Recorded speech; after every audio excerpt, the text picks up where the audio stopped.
Absolument chacun d'entre vous a quelque chose pour lequel il est doué. Absolument chacun d'entre vous a quelque chose à offrir. Et vous avez une responsabilité envers vous-même, de découvrir quelle est cette chose.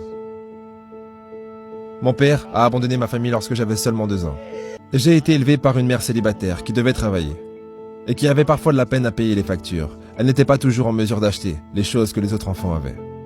Elle n'avait pas assez d'argent pour m'envoyer là où les autres enfants américains allaient à l'école. Mais elle trouvait qu'il était important pour moi que je suive une éducation à l'américaine. Donc elle a décidé de m'enseigner des leçons extrascolaires elle-même, du lundi au vendredi. Mais vu qu'elle devait aller au travail, le seul moment où elle pouvait le faire, c'était à 4h30 du matin. Maintenant, comme vous pouvez l'imaginer, je n'étais pas vraiment contente de devoir me lever à 4h30. Très souvent, je finissais par m'endormir sur la table de la cuisine. Mais à chaque fois que je me plaignais, ma mère me jetait un de ses regards et me disait « Ce n'est pas une partie de plaisir pour moi non plus, mon petit gars. » Il y avait des moments où je souffrais de ne pas avoir de père dans ma vie. Il y avait des moments où je me sentais seul et j'avais l'impression de ne pas m'intégrer. Donc je n'ai pas toujours été aussi concentré que j'aurais dû l'être à l'école.